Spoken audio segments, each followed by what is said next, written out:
Panelistas e invitados son una combinación clave por la 92.9 FM.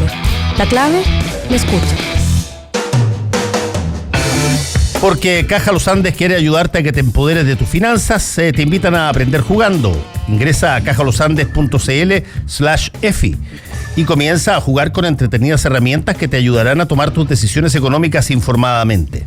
Aprender jugando es una iniciativa más de EFI, programa de empoderamiento financiero de Caja Los Andes.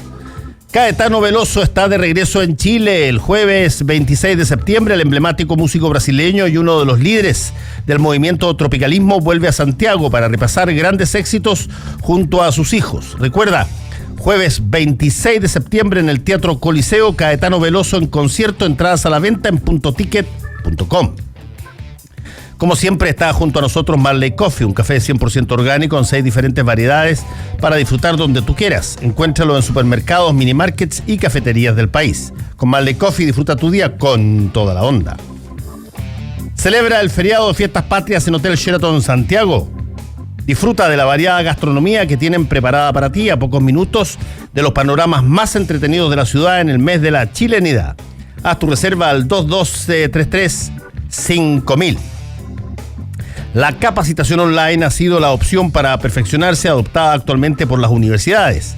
Les Salles, pionero en esta modalidad online, ofrece a las empresas una amplia oferta de cursos que le permitirá fortalecer su desarrollo laboral. Consulte por programas, becas y descuentos en www.lesalles.cl, la opción de capacitación online. Vive tus experiencias al límite con la energía y el impulso de lo que te motiva. Hankook Baterías, lo mejor de la tecnología coreana. 100% libre de mantención y la mayor garantía del mercado. Hankook Baterías, tu punto de partida. Visítalos en bateriahankook.cl.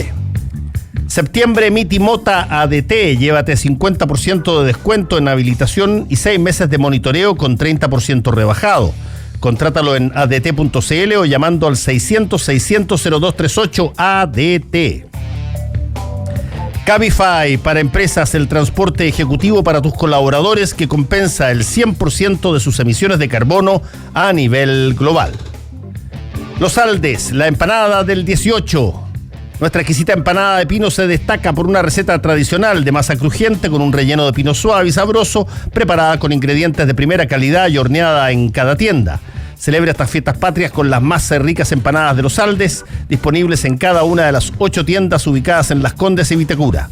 Los puedes visitar o llamar al 224950011. Los Aldes, la empanada del 18. Estamos regalando 2 libros en el día de hoy. La niña que miraba los trenes partir, de Ruperto Long, obra inspirada en hechos reales, y de la escritora española Julia Navarro, La sangre de los inocentes. Para concursar, hashtag combinación clave y @ me gusta leer CL. Estamos con nuestro panel de los días miércoles. Verónica Pinilla, está Alberto Mayol, está Pancho Martorell y José Francisco Lagos. ¿Cómo estás? Te vi una foto que puso tu hija de cuando te estaba recién saliendo la barba en Twitter. No hiciste ningún comentario, no pusiste un corazoncito. No. Iba a hacerle un comentario. Una foto en todo caso. Pero después dije, no, la hizo la Montserrat, no la voy a. No voy a vapulearle al padre. Sí, está bien. No voy a vapulear al padre, así que voy a decir ya. Bonita foto, @F Martorell. Sí, la única foto.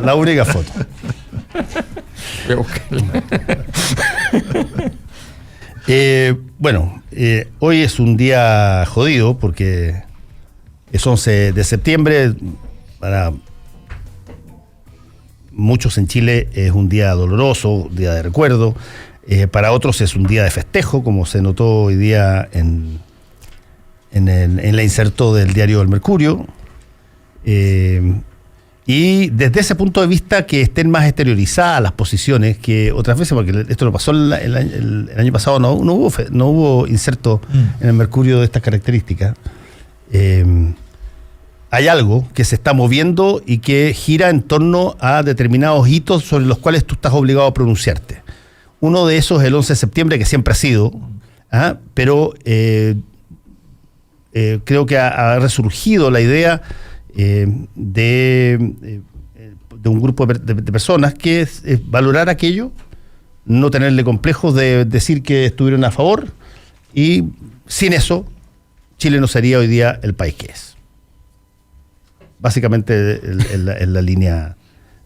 Hay otros que, bueno, incluso dentro de Chile Vamos, yo entrevisté en la mañana al ministro Sebastián Sichel, que dijo que hoy era el peor día en la historia del país, desde su condición de ministro, el día más atroz y terrorífico del país, así dijo. Pero me imagino que él está en una desbordante minoría, creo yo. Y habrá que ver cómo esto se produce, porque los 11 de septiembre pasan, ¿ya? Y después ya tienes el 12, tienes el 13 y te vas a otra cosa. Pero lo que queda es esta imposibilidad de poder de alguna manera congeniar en de qué manera tú puedes intentar cerrar la herida un poco. Yo creo que primero es el día más pesado históricamente del año. O sea, para nosotros en Chile, el día en el cual estamos obligados a pronunciarnos, a reflexionar, es el 11. No nos olvidemos que no son demasiados años los que hacia atrás, cuando recién se logró sacar la calle 11 de septiembre al respecto. A mí me da la impresión de que estamos... aquí hay varias cosas que se podrían mirar. Yo creo que la estrategia de los sectores que están a favor del golpe y que siguen estando a favor del golpe fue una estrategia muy buena. Tratar de empatar el partido todas las veces que estaba perdido, todos los años en que no podían reivindicarlo, decir, olvidemos esto, dejemos esto de lado, miremos el futuro, no sigamos poniendo tensión.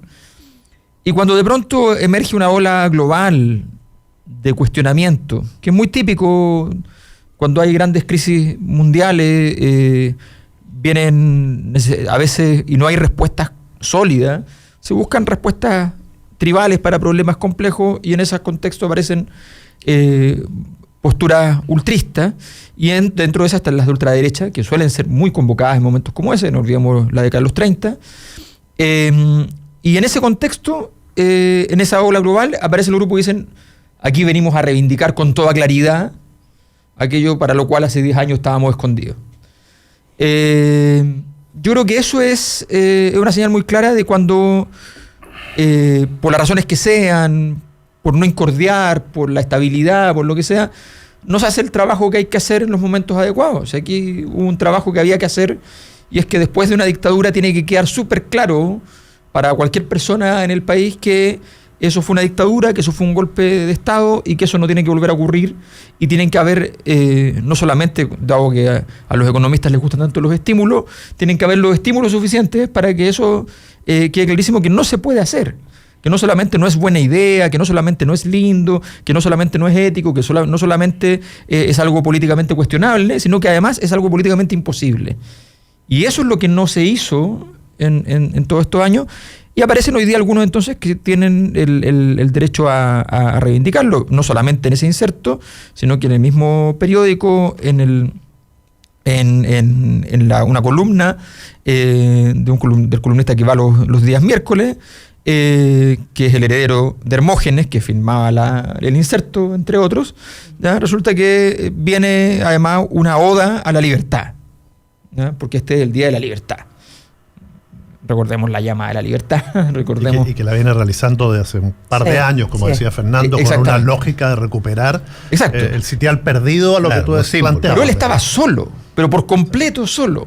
Era el único que insistía y ya parecía era enternecedor, o sea, era como, una caricatura, no da lo mismo. Una caricatura, claro. Pero resulta que no, deja de ser así. Es que yo creo que ahí, Alberto, esa caricatura, o que se plantea como caricatura, es una caricatura que representa fuertemente a un sector importante del oficialismo. Entonces, en su momento fue vista como una caricatura por eso, porque se tuvieron que hacer una especie de marcha atrás frente a una posición histórica que tenían respecto a lo ocurrido el 11 de septiembre, pero que poco a poco la quieren recuperar. Yo creo que el problema de tener una mirada como la que tú dices, de que un 11 de septiembre es nunca más, en un país como Chile es prácticamente imposible por la conformación que se ha dado ideológicamente y cómo se ha dividido esto. Puede ser que las nuevas generaciones terminen rompiendo eso, pero la mirada finalmente que a 46 años uno tiene es que, dadas las circunstancias, vueltos a enfrentar una situación como esa. Exacto. Y lo están diciendo, de hecho. Lo van a hacer. Sí, lo están diciendo. Es decir, Sí.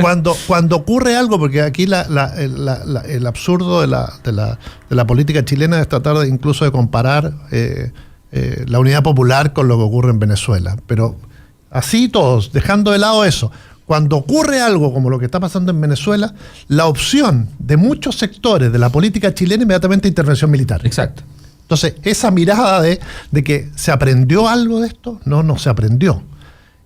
Y generalmente se tiende a mirar hacia el otro lado y dice, lo que pasa es que ustedes, que fueron parte de esa unidad popular que llevó al país al desastre, tampoco han sido capaces de hacer un mea culpa. Y yo, lo que sí he leído en estos años y que hemos reporteado con Fernando en los 80 es araquiris permanente de los sectores políticos diciendo de los errores que se cometieron entre el 70 y el 73.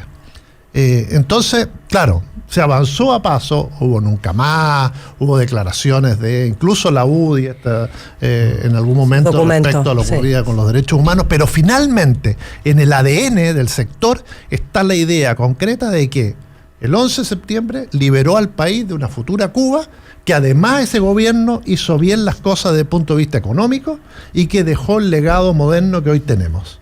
Entonces, frente a esa mirada, pucha, ¿cómo vas a decirle no? Pero es que aquí hubo un rompimiento de la democracia, se terminó el diálogo, se persiguió a los opositores, se los aniquiló en cuanto se pudo, porque no existe esa mirada. Porque la idea es que el otro, el que estaba al frente, lo iba a matar a él. Entonces, y eso a 46 años sigue exactamente igual. Yo creo que hay una razón para eso, Pancho, y que la razón tiene que ver un poquitito con que hoy día las discusiones políticas en el ámbito incluso electoral están establecidas como situaciones binarias de o ellos o nosotros. Y por lo tanto se vuelve a replicar un poquitito la misma excusa que tenía. Diga, si es que no se hacía esto terminaba en Cuba. Cuando tú dices, mira, cuando tú haces de la inmigración y del miedo, haces una plataforma política, básicamente tú lo que dices es, mira, si es que tú no votas de esta determinada manera o no haces esta determinada conducta, te va a caer la planadora encima. Y por lo tanto, vuelves de nuevo a ponerte en una situación donde estás entregado a justificar tus actos sobre la base de, mira, es que si es que no hacía lo que tenía que hacer, terminábamos en Venezuela. Y te replicaron de nuevo exactamente la misma dicotomía. Y eso es muy jodido. Y no solamente en Chile. Te la están replicando en montones de países donde populistas de derecha y de izquierda te establecen situaciones que son binarias y donde tú tienes que optar por cosas que son absolutamente excluyentes. Y eso es súper grave. Pero ahí yo comparto con lo que dice Francisco. Lamentablemente para un porcentaje importante de la sociedad incluso político también, hay una posición, digamos, ideológica que nos cuesta cada 11 de septiembre sentarnos a memorizar, recordar, ¿no es cierto?, con respeto, con tolerancia, un hecho que obviamente generó tal vez el día con más pérdidas, el día más oscuro y el día más terrible de nuestra historia contemporánea. O sea, no podemos ver el 11 de septiembre si no es de esa manera. Por lo tanto, uno debe de alguna manera intentar que el 11 de septiembre sea un día de memoria, justamente por lo que ustedes están planteando. Dado que es difícil y dado que la única posibilidad en un sistema democrático, por muy imperfecto que sea, obviamente tenemos una democracia imperfecta, sea el convencer, hacernos cargo y convencer, lo único que nos queda es seguir insistiendo en que el 11 de septiembre es un día que no tenemos que repetir en nuestra historia. Entonces, me llama la atención que el gobierno, en esta ocasión, en este 11 de septiembre, decida no hacer nada. Decida hacer que el 11 de septiembre pase desapercibido por una en una semana, digamos, que parece que lo único que queremos es que llegue el 18 de septiembre, y me parece que eso es preocupante. Me parece que es preocupante porque el gobierno, independiente de la posición que tenga, tiene la responsabilidad de recordar, memorizar, no solamente a las miles de víctimas que tuvimos en el país, sino más bien a la historia y a las consecuencias nefastas que nos dejó la historia. Por uno u otro lado que esto corresponda, digamos. Entonces, esto tampoco es un recital, no es que tú vas o no vas, o quieres ir y quieres hacerte cargo, sino más bien tú, como gobierno, tienes todas las herramientas para poder hacer que esto sea un día de memoria importante. Yo vi en la mañana un video que subió Carolina Toá en el Entrepiso como víctima. Hace un video que llama, a mí me parece muy bonito, incluso me emocionó un poco por su condición de víctima de alguna manera, como generación. Dijo, esta generación tenemos que recordar y tenemos que no olvidar que tenemos una responsabilidad y hacer que todos estos años, 11 de septiembre, sea un momento para poder recordarlo con fuerza. Y ahora, lo que no quita, Vero, lo que no quita es que el 11 de septiembre tenga una explicación, tenga un contexto, como le quieran llamar. Por supuesto. Pero una cosa es un contexto y una explicación, claro, y otra cosa es una justificación, claro, o una excusa. Son dos cosas totalmente distintas. Tú puedes perfectamente entender cómo se desarrolla un determinado conflicto bélico mundial y cuáles son las condiciones que eso lo explican, y por qué había una animosidad gigantesca, por ejemplo, entre el nazismo y la comunidad judía en los años 30. Pero otra cosa es que, porque tú sepas de que habían determinadas rivalidades, justifique que las cosas tenían que pasar como pasaron. Y eso es una que para eso es la democracia, justamente como un mecanismo de solución de controversia y de diferencia, es aceptar la diferencia, por muy fuerte e impresentable esta sea. O sea, por muy diferente que tengamos de entender el 11 de septiembre entre una posición de una persona absolutamente extrema, como vimos en el inserto del Mercurio, que a mi modo de ver me parece impresentable, irresponsable y vergonzoso que se haga esta explicación al 11 de septiembre justamente por las víctimas. Ok, está ahí y se acepta. ¿Lo comparto? No lo comparto. Otra cosa es cómo logramos llegar a acuerdos en temas que nos parecen sensibles. Y creo que ahí nos falta, obviamente, poder llegar, digamos, a un espacio de consenso y decir nunca más al 11 de septiembre. José Francisco. Que hay un tema que es complejo en relación a lo que decía Fernando, que hoy día, o en este último tiempo al menos, hay una imposibilidad tácita de debatir, por ejemplo, la explicación del acontecimiento del 11. Puede algunos sectores, por supuesto, justificarse, pero me parece bien que en el espacio democrático se discutan todas las posturas. Hoy día hay una cuestión absoluta en que si uno plantea cuestionamiento en torno a los hechos del 11 de septiembre, bueno, inmediatamente te transformas en negacionista, inmediatamente te transformas de cómplice de derechos humanos o violador de derechos humanos. De hecho, a mí en algunos programas de radio me han dicho violador de derechos humanos cuando yo nací en 93, pero bueno, quizás que hizo mi yo del pasado, así que no. No, pero te lo dicen cuando tú dices qué. No. Cuando uno analiza los hechos del 11 de septiembre, ya que voy. Por ejemplo, yo creo que el gran problema político actual, probablemente de mi generación, de las juventudes políticas, es mirar con ojos de hoy hechos que son muy antiguos. Por ejemplo, hace 43 años. Porque, claro, evidentemente la política actual no está en ese contexto. La política actual no está en Guerra Fría. La política actual no tiene una Cuba pululando en Latinoamérica. La política actual no cree en la violencia política como vía legítima para llegar al poder. Pero no considerar, por ejemplo, las posturas de Frei Montalva, las posturas de Patricio Aylwin de ese entonces, no es que ellos han tenido una visión antidemocrática y sesgada, no, es que, claro, hay una cuestión que en ese contexto, bueno, era difícil. ¿Por qué? Porque la disyuntiva, cuando uno se plantea la disyuntiva de una dictadura, no es entre democracia o dictadura. La disyuntiva entre revolución o caos y dictadura. De hecho, hay países que incluso lo institucionalizan. Francia institucionaliza la dictadura, que es decir, cuando hay caos, el presidente concentra todos los poderes, todos. Y eso está institucionalizado. En Chile no tenemos, y esta es una tradición que está desde los clásicos hasta, no sé, Juan Donoso Cortés en España, que la ha venido estudiando, y por supuesto la Constitución francesa. Y en otros países, básicamente existe esta figura de, por ejemplo, estados de excepción, cosas así. Pero el tema, por ejemplo, cuando hace pocos días Felipe Kast planteó una mirada al futuro, Yo creo que yo estoy de acuerdo con esa visión, principalmente no por un afán de hacerse el loco en cuanto a la realidad del sector. Es decir, sería inútil desconocer que Chile Vamos es un sector donde hace, no sé, menos de 30 años, el 44% votó por seguir en dictadura. Es decir, no es una cuestión que nosotros podamos esconder bajo la alfombra, ¿no? Y es una realidad con la que debemos convivir. Pero el tema de fondo es, ¿qué pasa con los que pretenden hacer política hoy en base a hechos ocurridos hace 46 años? Porque cuando gente al menos de mi generación justifica, oye, el gobierno Allende son puros seres de luz que hicieron todo bien y que hubo un grupo de locos que intervino para impedir que Chile fuera un paraíso en la tierra. Bueno, si te lo plantean así, claro, evidentemente permite cuestionarlo, pero en el afán político, no una cuestión simplemente por la pelea. Pero cuando a ti te ponen en planos de hace 46 años, bueno, yo creo que es razonable esperar, no es que estoy de acuerdo, pero es razonable esperar que las respuestas también van a ser en la lógica de hace 46 años. Y por eso cada vez se explican más estos insertos. O sea, yo no estoy de acuerdo con los insertos. El problema de fondo es que cuando a ti te ponen en ese plano, la respuesta también es en ese plano. Cuando a ti te ponen en el plano de hace 46 años, la respuesta es natural que sea hace 46 años, independientemente de que algunas personas la compartan o no.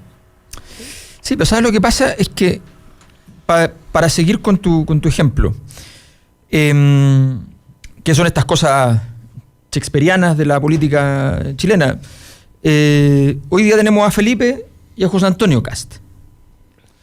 Y el que en este contexto, esto es un síntoma, no es culpa de ninguno de los dos, en este contexto, el que tiene derecho a llevar la pelota es José Antonio, en la medida justamente en que reivindica la dictadura. Y el que no tiene derecho a llevar la pelota es Felipe, en la medida misma en que no la reivindica, porque son los problemas que tuvo, son los problemas por el cual en su momento los pentas le dijeron: nosotros no le vamos a dar aporte a ustedes porque son terceristas, no apoyamos opciones terceristas. Aquí no se mueven las cosas.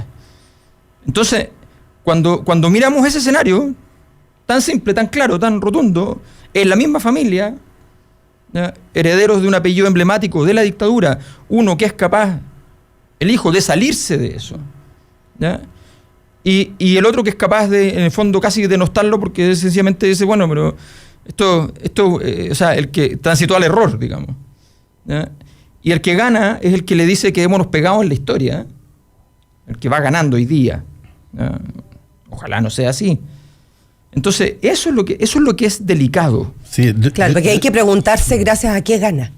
Gracias a qué gana. Exacto. Gracias primero a una población probablemente que piensa que esa posición es válida, y yo creo que ahí hay una tarea inconclusa, claro. Que uno dice 46 años es mucho, pero en realidad en la historia 46 años no es nada, donde ahí tenemos que hacer un trabajo, y también a, obviamente, una sociedad o medios de comunicación o sistemas políticos que creen que esa opción es válida para seguir liderando, digamos, una idea de política en un país como Chile. Eso es lo que es complicado. ¿Sabes? Yo quiero insistir un poquitito en la forma en que como hoy día se están ganando elecciones democráticas en determinados países sobre la base del uso del miedo. Y quiero insistir en eso porque es funcional el golpe militar para este tipo de situación binaria. Es totalmente funcional. No era antes, cuando se recuperó la democracia y todos trataban de encauzarse dentro del futuro y se hablaba de mucho de lo que se iba a hacer. Hoy día, cuando tú estás ganando porque vota cada vez menos gente, y de esa gente que vota, la gente, hay un porcentaje, un bolsón de gente gigantesco que vota aterrado porque te tienen convencido de que a ti, desde el terraplanismo, desde las vacunas hasta cualquier organización multilateral conspira contra ti. Bueno, el que tú reivindiques los momentos en que el país puso una salida violenta, aunque sea violenta criminal, a cosas que se parecen y que se reivindican como las soluciones, es tremendamente funcional. Es tremendamente... Si lo que se perdió aquí fue la racionalidad. Hoy día votamos cada vez más irracionalmente. Votamos menos, porque se ejecutó un mecanismo donde a todos se trataron de convencer, cada uno con su lógica, de que el voto era equivalente a el color de los calcetines que ibas a ponerte en el día. Y decidías en la mañana si es que usabas zapatos negros o café o qué sé yo, corbata o no corbata, votabas o no votabas. No había ningún tipo de calidad intrínseca en el acto del voto. Y por lo tanto, úsalo tal cual como si fuese. Es más importante, desde el punto de vista práctico, es más importante que a ti el Estado te obligue a usar cinturón de seguridad que a votar. Que tú escojas y vayas acudas una vez cada 4 años a escoger a tu representante. Y desde ese punto de vista, entonces, cuando tú estás hoy día con una situación que no puedes controlar porque los poderes máximos están en guerra comercial y está todo alborotado y la gente se está saliendo de pacto porque te están metiendo el susto con que te vaya a llenar de inmigrantes, entonces el discurso de la Junta del 11 de septiembre es perfecto, te cae parado. De nuevo. Así todos seguimos votando con cierta racionalidad hasta ahora. Sí, sí, porque todavía tienes algún tipo de gestión de información. Ese es el lado positivo. Pero además también yo creo que hay que valorar lo que se ha hecho en materia de educación cívica. Es decir, hoy tenemos un Museo de la Memoria que además estás transmitiendo en este momento minuto a minuto lo que pasó el 11 de septiembre del 73. Han pasado 46 años, fue un día tremendamente doloroso, pero también tenemos que pensar la cantidad de torturadores, violadores de derechos humanos que están presos. Y eso fue un avance importante. El dictador, más allá de cualquier cosa, y más allá que tuvo que pasar por Londres y que alcanzó a llegar al Senado, finalmente murió procesado. Y no tuvo ni siquiera funerales de Estado, solamente en la escuela militar, por esta lógica todavía Es decir, hay una serie de cuestiones que hay un punto, yo creo que hay un punto de confianza respecto a lo que se viene. Ahora, ¿cómo enfrentamos este 11 que es más cercano a todavía muchas generaciones, incluso que lo vivimos, que estuvimos esa mañana ahí viendo las noticias, escuchando a Allende, etcétera, que vimos a los Hawker Hunters pasar por encima de nuestras cabezas? Es decir, frente a otros que no, pero que tienen obviamente esa idea distorsionada tanto de un lado como otro. Quizás también habría que hacer seminarios. 1971, el 1971 de Chile fue el año malo, ¿no? Fue el mejor año de crecimiento económico, con la productividad al máximo, es decir, con ciertas cosas. Después hay que hacer análisis, sí, después que vino un paro patronal. 1972, vino la famosa visita de Fidel Castro, le puso la lápida, yo creo, al gobierno de Allende, y es uno de los grandes responsables. Hay que desmitificar. El otro día Andrés Pascal Allende, en una reunión semi-privada ahí en el restaurante Valparaíso, empezó a contar de la capacidad operativa del MIR, y dice que en un determinado momento ellos fueron a buscar las famosas armas que Fidel les había prometido que estaban en la Embajada de Cuba, y la Embajada de Cuba se las negó, pero todavía existe el criterio de algunos de poner que había 18.000 soldados cubanos en Chile en esa época. El Plan Z para algunos todavía existe, claro. y así como se están quitando premios nacionales, quizás el Premio Nacional de Historia que colaboró a escribir ese libro habría que quitárselo, el libro blanco de la dictadura. Bueno, hay una serie de cuestiones que tenemos que efectivamente conversarlas, mirándonos a los ojos, desmitificar, ver efectivamente los errores y los horrores, que no hay que confundirlos y no hay que empatarlos. No hay contexto alguno que justifique el 11 de septiembre, ni los días posteriores, ni los 17 años posteriores. Es decir, no hay contexto. Las violaciones de derechos humanos, las torturas sistemáticas, los campos de concentración. Se mataba a chilenos que estaban fuera de nuestras fronteras. Letelier, Prat. Se intentó asesinar al ex vicepresidente de la República, Bernardo Leighton, en Italia. Se confabuló esta dictadura para operar con fascistas italianos, con represores de los derechos humanos en Argentina. Crearon una coordinación represiva internacional en el Cono Sur que se llamó Operación Cóndor. Es decir, hoy hay tanto que meter ahí.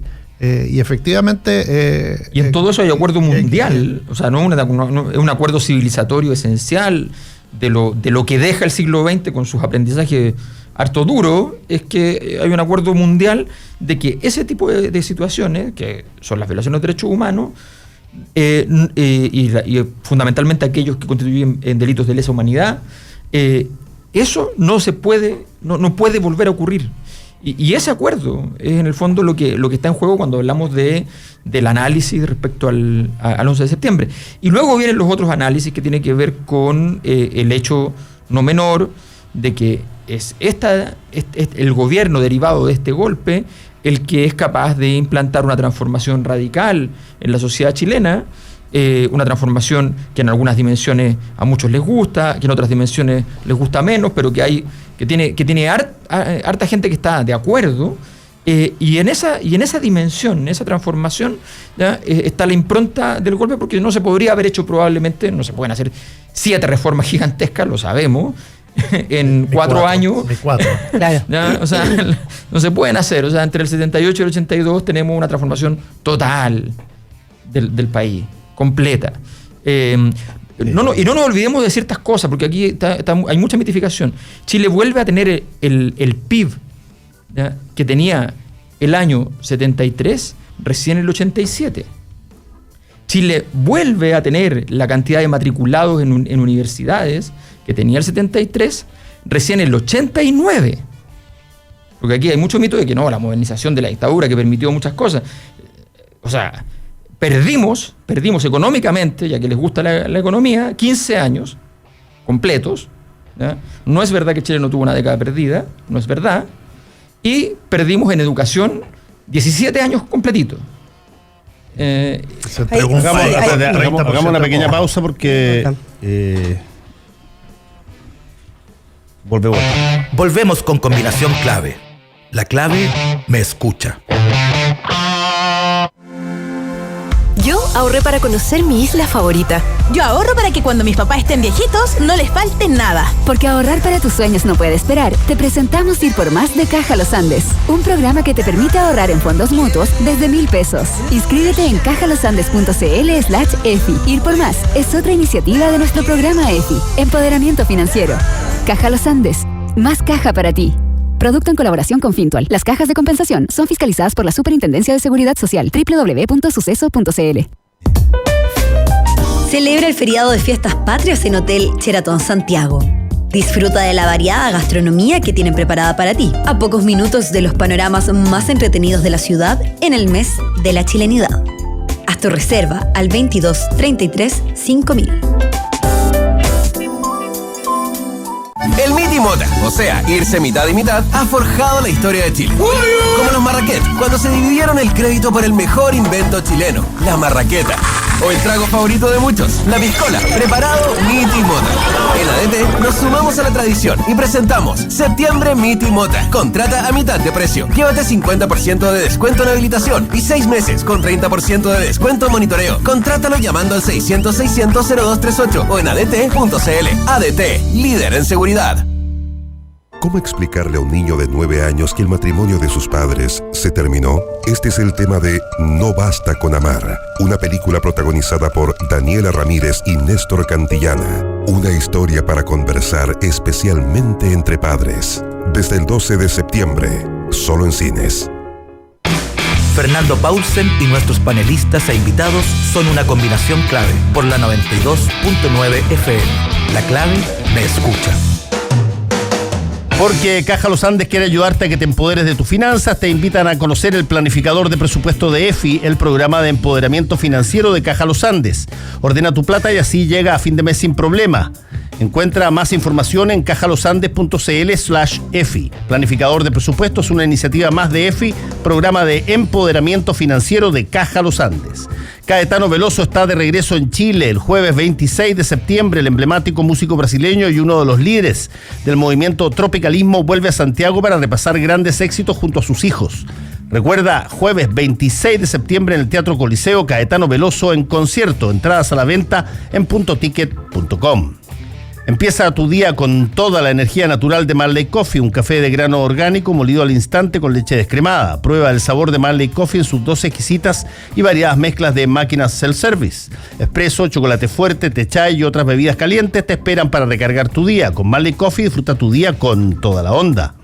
Celebra el feriado de Fiestas Patrias en Hotel Sheraton Santiago. Disfruta de la variada gastronomía que tienen preparada para ti. A pocos minutos de los panoramas más entretenidos de la ciudad en el mes de la chilenidad. Haz tu reserva al 22233-5000. Les Hayes llega a todo Chile con sus cursos de capacitación online. La opción que están integrando hoy las empresas para capacitar a sus trabajadores utilizando el beneficio Sense.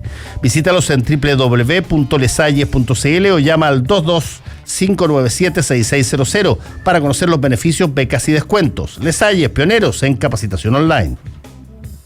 Vive tus experiencias al límite con la energía y el impulso de lo que te motiva. Hankook Baterías, lo mejor de la tecnología coreana, 100% libre de mantención y la mayor garantía del mercado. Hankook Baterías, tu punto de partida. Visítalos en bateriahankook.cl. Septiembre Mitimota ADT, llévate 50% de descuento en habilitación y 6 meses de monitoreo con 30% rebajado. Contrátalo en adt.cl o llamando al 600-600-0238 ADT. Cabify, para empresas, el transporte ejecutivo para tus colaboradores que compensa el 100% de sus emisiones de carbono a nivel global. Y Los Aldes, la empanada del 18, nuestra exquisita empanada de pino se destaca por una receta tradicional de masa crujiente con un relleno de pino suave y sabroso preparada con ingredientes de primera calidad y horneada en cada tienda. Celebra estas fiestas patrias con las más ricas empanadas de Los Aldes, disponibles en cada una de las 8 tiendas ubicadas en Las Condes y Vitacura. Visítalos o llama al 22-495-0011. Los Aldes, la empanada del 18. Tenemos libros para regalar de la escritora española Julia Navarro, La sangre de los inocentes, y de Ruperto Long, La niña que miraba los trenes partir, una obra inspirada en hechos reales para concursar. Hashtag combinación clave y @me gusta leer CL. Estamos con nuestro panel de este día miércoles. Bueno, y hay un montón de cosas que ya se están canalizando, creo yo, en miras a que se empieza a acercar la COP25. Tuviste que salió el abogado Fernando Barro, que nada más y nada menos que abogado del presidente de la República. Y que yo creo que fue no es que me ponga suspicaz, no veo conspiraciones detrás de todo, pero creo que fue tan tremendamente útil la carta de Barro para que saliera todo el gobierno a decir que, oye, estamos trabajando pero fantásticamente en el combate contra el cambio climático y todo lo demás. Pero el hecho es que si es que Fernando Barro efectivamente representa una posición del empresariado como él lo plantea, es muy interesante lo que va a pasar, porque no hay ni una posibilidad, según lo dice incluso en el Ministerio de Medio Ambiente, que tú puedas enfrentar los cambios climáticos sin que tú tengas que hacer cambios serios en lo que son las matrices productivas clásicas. Y lo tienes que hacer. Y por lo tanto vas a estar una vez más enfrentado a esta dicotomía histórica que tenemos, que es cómo, si es que tu objetivo ideal siempre ha sido crecer, más crecimiento, tú puedes, cuando se está creciendo, parar la máquina para cambiar el proceso productivo y durante todo ese periodo, ¿qué sucede? Digamos, se te cae el PIB, se te cae el crecimiento. La búsqueda del desarrollo implica de alguna manera que el crecimiento por el crecimiento se te va a disminuir. Eso no hay ni una forma de poder evitarlo, y eso lo entienden todos los países que lo han hecho. Tú tienes que tratar de hacer que eso combine en las diferentes cosas, pero no tienes ni una posibilidad de cambiar, por ejemplo, tu matriz termoeléctrica por otra, sin que en algún momento dado en el intercambio, cuando tú cierras una y partes la otra, no te vaya a resultar necesariamente ahí una merma hasta que esté en régimen el nuevo sistema. Y esa es una cosa que nadie quiere pagar ese costo. No. Obvio que no. Ahora, pensar en la gente del futuro cuando los que votan son los del presente, ¿no? Claro. O sea, claro, es como el ahorro de las pensiones. privilegiar el consumo actual versus el consumo futuro. Pero hay una cuestión que dijo Fernando Barro y que hace mucho sentido en qué línea. Primero, que, claro, se hace esta COP25, se le pide apoyo a los empresarios, pero el problema de la discusión sobre el cambio climático es que no solamente hay un diagnóstico, sino que también lo que mencionaba Fernando, hay posibles soluciones o esbozos de soluciones. Y esas soluciones, como hay un ambiente objetivamente politizado, un tema ya político, dista mucho de las personas que creen en un modelo de crecimiento que se ha llevado hasta el último tiempo. Sobre todo considerando que uno de los grandes problemas del cambio climático, y el principal problema del cambio climático, o de la contaminación más bien, es la pobreza. Es decir, si es que el país fuera, o los países fueran más ricos, el cambio climático sí sería una prioridad, y de hecho es como un lujo de los países ricos preocuparse del cambio climático. Es decir, en India o en China están muy poco preocupados del cambio climático, y en China no sé cuántas centrales termoeléctricas construyen a la semana, porque claro, necesitan abastecer a una demanda que es cada vez más creciente. Y además, por otro lado, también es una cuestión de cuánto existe de mito y cuánto existe de realidad. ¿En qué sentido? Por ejemplo, muchos argumentos que se posaban contra el crecimiento y contra el uso de combustibles fósiles apuntaban hace 50 años a que se iban a acabar en poco tiempo más. Y hoy día, gracias entre otras cosas a los países desarrollados, hoy día algo impensado hace 30 años, que es que Estados Unidos, hace 10 años era impensado, Estados Unidos es un exportador neto de petróleo. O sea, esa cuestión no estaba en el mapa de nadie. Entonces, todas esas cuestiones apuntan a que no solamente porque hay un diagnóstico correcto, significa que las soluciones sean o provengan de las personas que dan ese diagnóstico correcto. Y en ese sentido es una cuestión que está abierta al debate público, y no me parece que sea como, oye, tú estás a favor de que todos nos extingamos. No. Debatamos las soluciones, pero no significa que aquellos que dan ese diagnóstico tienen el monopolio de todas las soluciones. Claro, es que el problema que se da con el cambio climático es lo que se da en general con todos los grandes problemas que tenemos en el país. ¿Por qué?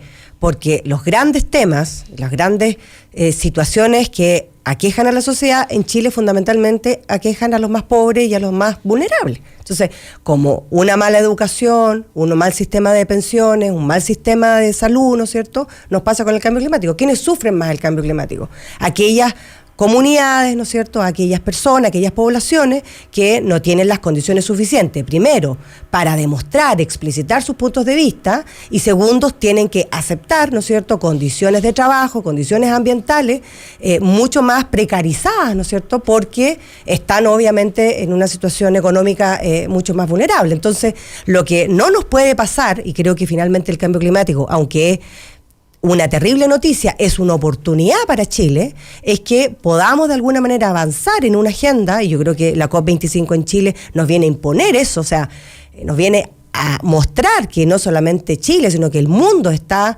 instalando la problemática de cambiar los procesos productivos, es que Chile también tiene que hacerlo. Ahora, la preocupación que existe es que, bueno, el mundo económico, los grandes empresarios, pareciera, y yo creo que no hay que adelantarlo y decir, bueno, aquí estamos haciendo algo, pero dennos el tiempo, ¿no es cierto?, quizás cuánto, porque nosotros son los que damos trabajo, los que damos crecimiento, los que hacemos funcionar la economía, y creo que ahí hay un tema, como así nos cuesta de alguna manera ponernos de acuerdo con lo que pasa con el 11, más nos cuesta ponernos de acuerdo respecto con la matriz productiva, porque ganan en general siempre los mismos y pierden siempre los mismos. Entonces, ¿cómo hacemos para que tengamos un punto de inflexión en eso? Entonces, ahí veo que las comunidades no han sido suficientemente empoderadas. Vemos lo que está pasando con la zona de sacrificio en Quintero. En Quintero pasan semanas donde nadie sabe lo que está sucediendo en Quintero. Tiene que pasar un pic, digamos, de personas habiendo un fallo de la Corte Suprema. Entonces, siento que esto es como popular. O sea, cuando a veces está la noticia, 2 o 3 días en los medios, fantástico, todos somos súper pro medio ambiente y nos preocupamos de la zona de sacrificio, ¿no es cierto?, y Talcahuano, y a los 3 días todos nos olvidamos y seguimos viviendo la vida como si nada hubiera pasado. Entonces, ahí hay un tema de memoria y de responsabilidad que pucha, acá hay que es difícil para nosotros. Ahí solo un punto chico, que el gran problema del cambio climático es que no solo los pobres son los que más lo sufren, sino que también, y aquí hay que hacer los matices suficientes, pero son los que los causan. Es decir, si la termoeléctrica no fuera energía más barata, principalmente para las personas que quieren consumir más energía o que quieren acceder al consumo de energía, bueno, discutiríamos otra cosa, sobre cómo es la manera más eficiente o más rentable o más sustentable de producir energía. Pero como hoy día tenemos el problema... Si tú dices eso, es como que estás diciendo, oye, la culpa es culpa de los pobres que existen. No, o sea, uno no puede decir eso. Y los que más consumen no son las poblaciones, son las grandes instituciones. Es la pobreza. No, pero ¿sabes lo que pasa? No, es que, a ver, yo creo que hay que... Primero, así, solamente un dato, porque yo creo que todas las personas tienen el legítimo derecho de decir lo que les parezca, está muy bien, es parte de la democracia, pero también tenemos que saber desde dónde lo dicen. En el caso de Fernando Barros, que efectivamente es abogado, pero a nivel comercial de Sebastián Piñera, era abogado de su fideicomiso, qué sé yo, fue abogado de Pinochet, ¿no? Abogado no para los motivos comerciales, digamos. Fue presidente del directorio de Oxiquim, a propósito de Quintero Puchuncaví. Entonces, tengamos claro que viene desde allí ese discurso. Ahora, y eso, insisto, no lo invalida en absoluto, lo que significa fundamentalmente que hay que saber desde dónde también habla cada persona. Yo creo que respecto al tema de la energía, yo creo que aquí hay un análisis que nuevamente, estos temas que tienen que ver con quizás la memoria de cosas que ni siquiera alguna vez podríamos haber recordado, porque sencillamente es algo que nunca se analizó. Chile tuvo durante muchos años un precio de la energía eléctrica en términos absolutos altísimo a nivel mundial, ¿ya? $200 el kilowatt, o sea, una cosa loca. Y eso tenía mucho que ver con estructuras de funcionamiento, no de los costos reales de Chile, con estructuras de las empresas. Tenía que ver con la forma de fijación de los precios y con la posibilidad de manipularlo, de autodefinir el precio por parte de las empresas que eso procuraba y que todavía sigue en parte procurando. Durante años, mientras Alemania, que no tiene sol, tenía el 15% de su matriz solar, y Chile, que es el único país del mundo que tiene 1000 kilómetros, el único país del mundo que tiene radiación 10 de 10, no tenía energía solar, porque era cara. Cuando comprenderán que quemar petróleo o gas en un país que no tiene ni petróleo ni gas es carísimo, ¿ya? Y sacar energía del sol, ¿ya? El costo de operación es limpiar las células fotovoltaicas todos los días. Entonces, estamos hablando de eso. No es tan fácil. No es tan fácil esa comparación. Que está bien. O sea, de pronto ocurrió, cuando resulta que no íbamos a quedar a oscuras porque no había hidroaicén, de pronto ocurrió que llegó la energía solar y se tomó el sistema. No, pero fue también por una buena gestión también del gobierno. O sea, fue buena gestión del gobierno de Chile. Sí, totalmente. Y además que ya no tenía el problema del crecimiento. Que no tenía el problema del crecimiento. Porque el problema que se vio del 2010 al 2014 es que el crecimiento lo que implica también en Mauser no íbamos a ser capaces, y después como bajó el crecimiento con el gobierno de Bachelet ya no fue problema. No, pero lo que se dijo aquí es que no iba a haber energía para funcionar en las casas, o sea, no íbamos a quedar a ciegas, oscuras.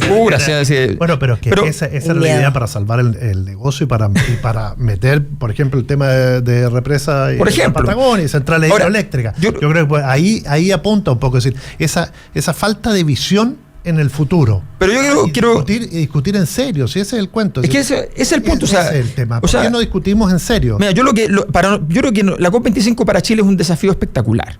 Espectacular. Y creo que Sebastián Piñera lo que hizo fue espectacular al decir que se venga para acá y qué sé yo, me parece formidable. Esa tensión, ese estrés, creo que va a ser muy importante y está pasando.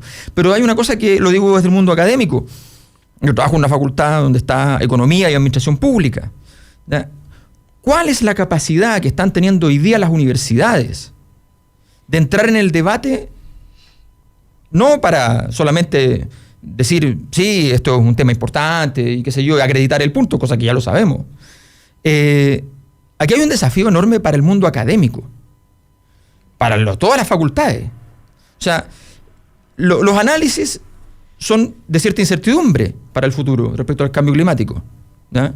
Que se le cambió el nombre porque era calentamiento global. Sí, que así tiene que ser. Así tiene que ser en realidad. Los cambios climáticos pueden ser para bien, ¿no? Bueno, entonces, efectivamente, lo que tenemos es un proceso que podría terminar. Sí, podría ser que lentamente se vaya deteriorando la calidad de vida. Sí, podría ser que entremos en un proceso en el cual en un año determinado empiece no solo a aumentar la pobreza, que ya empezó a aumentar en el mundo, sino que efectivamente empezar a un proceso que podríamos llamar de lo que llamamos normalmente un proceso de extinción de una especie. ¿Ya? Todo eso es posible, pero incluso es posible algo peor. Incluso es posible que, la tesis que tienen algunos expertos en medio ambiente es que eventualmente cuando el sistema deje de estar regulado en sí mismo, simplemente haga shock y desaparezca la capacidad atmosférica de un día para otro. Eso también es posible.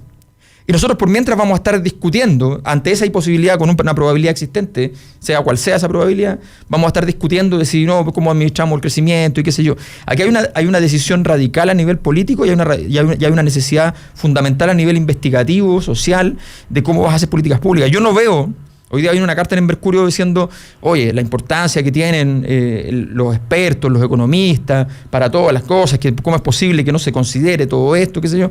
Yo no estoy viendo a los economistas principales de Chile abordando las enormes dificultades, no digo que no, que significa el calentamiento global para la economía y viendo cómo se puede resolver para Chile, que va a ser uno de los 20 países más afectados por esto. Es que ahí hay un tema que yo creo que es súper difícil, sobre todo lo que decía Fernando en estas posiciones tan extremas que tenemos, en no reconocer, nos cuesta reconocer que los cambios y las transformaciones tienen costos. Tratamos de aminorar los costos, tratamos de decir, mira, acá no hay costos para una reforma de pensiones, no hay costos para un cambio de 40 horas, tratamos de decir que no existen los costos. Y efectivamente, lo primero que tenemos que poner en la mesa es que los costos existen costos económicos, sociales, productivos, ¿no es cierto? El tema es cómo ponemos nuestros recursos, nuestra tecnología, nuestra investigación, para que esos costos sean los mínimos posibles y estén distribuidos equitativamente. Sean conocidos y sean distribuidos equitativamente en la sociedad, en el empresariado, en el ciudadano común y corriente, en el gobierno, en los estados, en los diferentes poderes del Estado. Creo que ahí tenemos un problema grande, porque si nosotros queremos decirle también al empresariado, mira, ¿sabéis que en realidad hagamos el cambio productivo y da lo mismo lo que pase con ustedes, si pierden o ganan?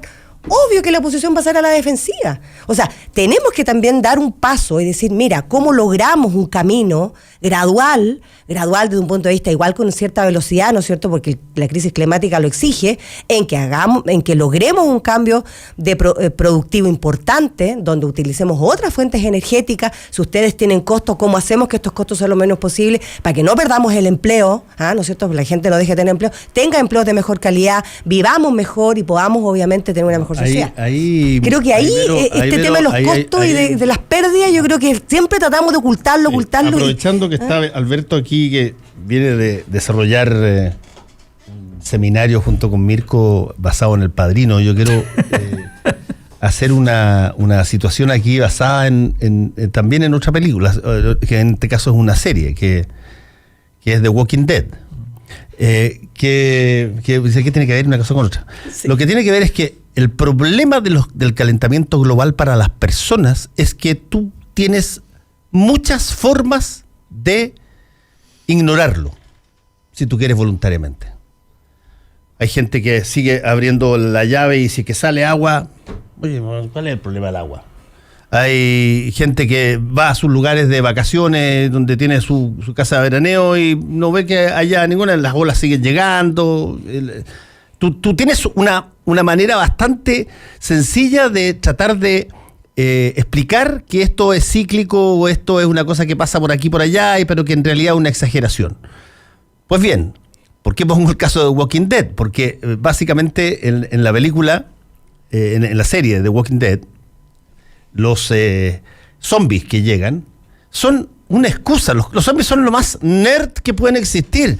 No pueden correr, no pueden utilizar instrumentos, caminan a la velocidad de la hormiga. O sea, tú corrí, bueno, y no te pilla un zombie nunca jamás. Pero están en todas partes y son tan numerosos que te obligan a los gallos que están todavía normales a tener que hacer algo al respecto. Y toda la serie no tiene que ver con los zombies, tiene que ver con cómo reaccionan los seres humanos, y que reaccionan muchos de ellos de la peor forma posible, o que se transforman en algo peor que los zombies. Y aquí está pasando una cosa similar. Aquí tú tienes un problema serio que te cuesta visibilizar y que vas a tener que enfrentarlo. Y vas a tener que decidir cómo lo enfrentas. Lo enfrentas desde tu opulencia y desde la capacidad que te da tu ingreso de poder establecer una especie de, qué sé yo, cúpula aparte y un barrio diferenciado, o lo enfrentas con todos intentando hacer una situación que dé la oportunidad de reformar el sistema que nos trajo hasta esto. Pero también está, por eso yo saco el The Walking Dead, está la posibilidad de que esto se transforme en patotas, grupitos que establezcan condiciones de, privilegio. Puedo hacer una cita a Eric Cantona la semana pasada. Eric Cantona, el futbolista. Claro, que Eric Cantona fue a una premiación y en medio de la premiación dijo el siguiente discurso: nosotros somos para los dioses lo mismo que las moscas para los niños. Nos matan por deporte. Pronto la ciencia no solo será capaz de frenar el envejecimiento de las células, sino que también las reparará y así seremos eternos. Solo los accidentes, los crímenes, las guerras nos matarán. Pero desafortunadamente los crímenes y las guerras se multiplicarán. Amo el fútbol, gracias, dijo. Bueno. O sea, tiene que, lo que dice Fernando, o sea, tiene que ver con nosotros. O sea, el problema tiene que ver con nosotros. ¿Cómo reaccionamos a un mundo? Fíjate que en todas aquellas zonas donde aumenta la sequía, la probabilidad de guerras, de estas guerras complejas que tienen temas supuestamente muy distintos, aumenta probabilísticamente. Sí, pero además fíjense en los diarios y en las páginas financieras. Todos aquellos logros, por ejemplo, venta de automóviles creció un 10,3%, y todos dicen, qué maravilla. ¿Ah? Crecimiento no sé cuánto en tal sector de la economía, maravilloso. Y después nos damos cuenta que hay políticas de fomento para eso. No, exacto, o sea, obvio, sí. Y te dan lucas para que tú contamines en algunos sectores. Bueno, todo ese tipo de cosas es el cambio de mentalidad que tenemos que tener, pero obviamente que aquí ya tenemos la COP25 ahí, a la vuelta. Mañana. Es decir, estamos en septiembre y en diciembre, quedan exactamente 3 meses. Por lo tanto, ahora lo único que tiene que pasar el examen el gobierno es que lo organice bien, la haga bien, etcétera. Todo lo demás, algo para mostrar, es imposible. Que se va a generar conciencia, sabemos cómo terminan estas COP25 o estas COP, con algunos documentos, con mucha pelea, mucha discusión, y que no pasa absolutamente nada. La conciencia que se debe tomar en todos los sectores es que efectivamente hay que empezar a conversar, y cada uno va a tener que hacer su sacrificio, que ya se hace en algunos aspectos, pero también aquí el empresariado tiene que entrar fuerte, pero también tiene que entrar la ciudadanía fuerte. Es decir, yo tomaría medidas que son drásticas, es decir, 4x4, 100% impuesto para que entre. Nunca más una 4x4 en Chile, en Santiago. Cómprate un autito chiquitito, una bicimoto. Pero no, es decir, ese tipo de cuestiones son fundamentales, es decir, desde la pequeña cosa hasta la gran cosa, porque efectivamente lo que se viene es fuerte. ¿Lo vamos a alcanzar a vivir? Es muy probable que sí. ¿Cómo se llama? El secretario general de las Naciones Unidas hace 6 meses dijo que nos quedaban 2 años para tomar medidas efectivas. Si no las tomábamos, ya no había vuelta atrás. Esto era irreversible. Yo creo que en muchos aspectos ya es irreversible, pero la destrucción total del planeta va a empezar a notarse dentro de un lustro. Y es jodido eso, porque vas a tener que cambiar conducta. Exacto. Y cada vez que cambias conducta te da pánico. Sí. No hay nada que dé más pánico que salir de la inercia. Porque la inercia, la rutina te da seguridades mínimas. Y cuando se rompe eso y tú tienes que hacer cosas distintas, no sabes si vas a estar en el mismo lugar de beneficio o de privilegio que estaba allá antes, no sabes si es que vas a terminar pisoteado, vas a terminar ensalzado, y da susto. Y bueno, vas a tener que hacerlo nomás. Pero además, en serio, no que sea por marketing. Por ejemplo, esta cosa de las bolsas, está bien, se eliminan muchas bolsas en los supermercados, pero uno se lleva cientos de kilos de plástico en todas las compras, porque todo viene envasado en plástico. Bueno, ese tipo de cuestiones son las que tenemos que empezar a ver, que el cambio climático tampoco sea el gran negocio, el gran marketing, y todas estas empresas poniendo páginas completas diciendo, sí, nosotros estamos... Conciencia, educación. Exacto. Educación. Nos tenemos que ir. Muchas Fernando, gracias, Vero. así como empezaste tú con una foto, yo quiero invitar a todos los que nos están escuchando a ver la foto voladora. ¡Ay, quédate callado, hueón pesado! Ah, ¿la subiste? ¿La subiste? Está en el Twitter Pesado. de Luis Eduardo Solar, Pesado, un amigo que la envió Oye, pues y que es espectacular porque el hecho de que tú no hayas jugado ni a las bolitas, no sé nada. Jugaba fútbol. Fernando Paulsen volando. Ay, Es decir, ya, todos los ya. rugbyistas en un lado y Chao. Fernando Paulsen volando. Desplegado ahí hacia Júpiter. Esa es la forma que se hacían a veces los pases en radio. Yo creo que eso ya no lo hace esa volada, ¿no? ¿O sí? ¿No? Sí, podría volar así. ¿Quién sabe? Dice, ¿quién sabe? ¿Por qué no? ¿Ah?